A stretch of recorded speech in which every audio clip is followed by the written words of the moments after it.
First thing I'm going to do is remove that little tail wheel, and I don't want to cut apart the foam or anything to pull out the wheel assembly, so I'm just going to clip it off like that.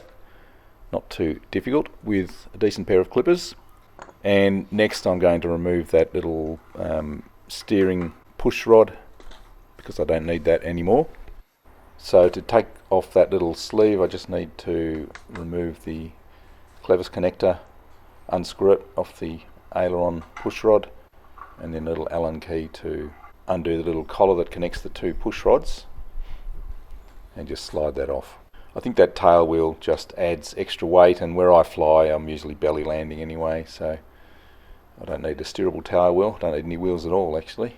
Just screwing back on the clevis connector and just reconnecting the push rod and sliding back on the little safety band. Now that push rod casing has come loose from the plane, and some of the decals are coming off too, so I'm going to remove the decals with this packaging tape, and you just stick it over the decal and rip the tape off, and the decal just comes off. And I could either glue or tape. I might just tape that pushrod casing back in place. If that's flopping around, you're losing half your movement of the elevator pushrod, so it would be very mushy, and it may not be correctly trimmed. This fibre reinforced tape is very sticky and very strong, so it's very useful tape, quite cheap too.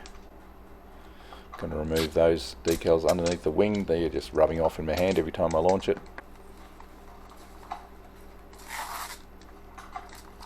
And I'm also going to put some heavyweight packing tape on the leading edges. That just reduces the nicks and dings from landing in grass and stuff. Smooths out the foam nicely for that leading edge too. More packing tape, and I'm covering those decals too. That will stop them from getting ripped and removed. I may one day remove all of them anyway.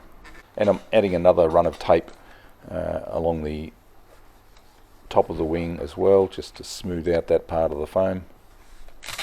And I can stick cameras on this tape as well, using electrical tape. It'll adhere a lot better to the tape rather than the foam. And more tape around on the wingtips as well.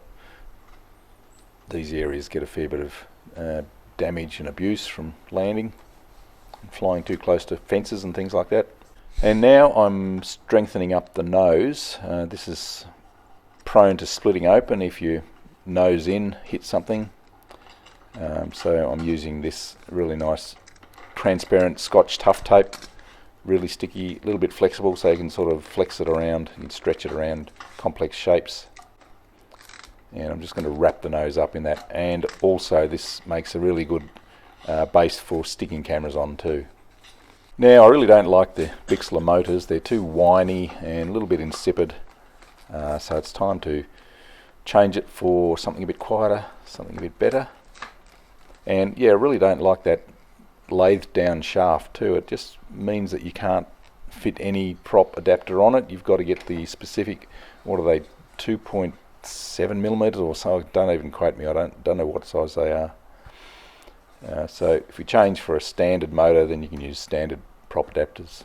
Easy matter to release the motor mount. It's just glued into the foam, so you just give it a decent flex side to side, gripping the prop and pulling, and it'll break the glue bond, and you can just pull it out then.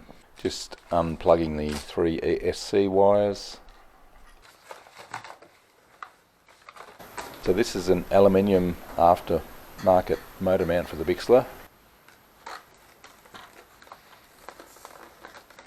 So here's the second part of the motor mount, and that's adjustable up and down. You can choose between about 4 different positions, which is very useful. This is a 2836 1100 kV motor, so I need to use a bigger prop so I can lift the motor up a little bit with that motor mount, and I'm going to use a 9x4 prop, I think it is, 9x5 prop, and we'll see how that performs. It's time to try out the Bix3 mods on a cold windy westerly. I have also programmed in some snap flaps, which means the ailerons come up as spoilerons when I push the elevator forward, and that's to help with inverted flying. We'll see how that goes. There's the snap flaps, elevator down and ailerons up. May need to adjust that depending on how much effect it has.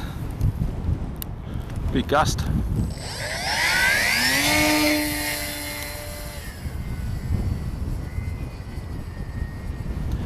The motor's not as noisy.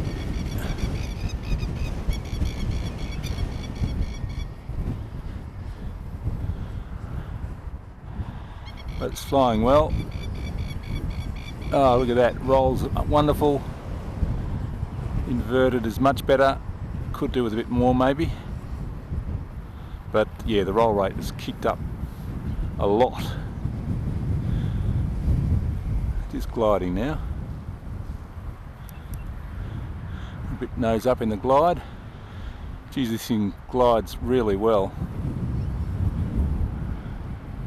Look at that, it's just floating.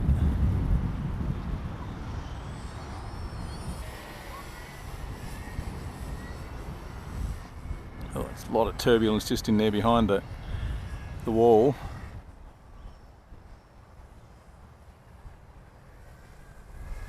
Motor sounds much better.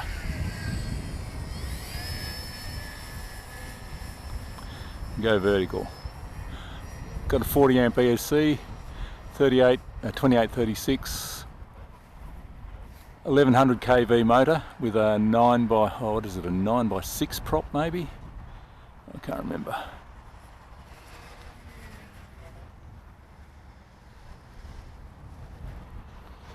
Cool.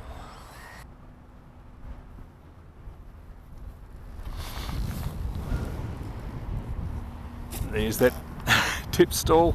Saved it though. Oh, so not too bad.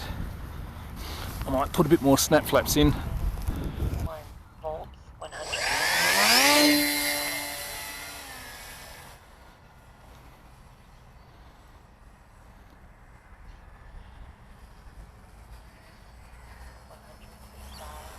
Yeah, that flies beautifully inverted now.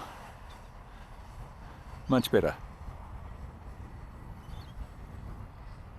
Snap flaps helps. Quite a bit of snap flaps. Roll out, beautiful. Okay, it's performing well now. Bit of programming and it's all good.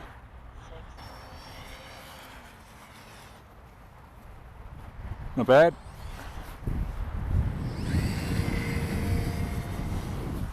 What are you up to? I'm going to do my first flight with this. You want to? I'll wait for you. You better stay away then, I think. Yeah, no, I will. I'll wait. There's a fair bit of water around here, so if you're doing your first flight, I wouldn't. Yeah, You'd be better over there, I think. maybe on the up. So you reckon it's dry out that one? Maybe. Hang on, just let me land it. That oval out there is the driest one. If you go out to the cricket pitch out there, Yeah. yeah, sort of. Oh, there is some turbulence.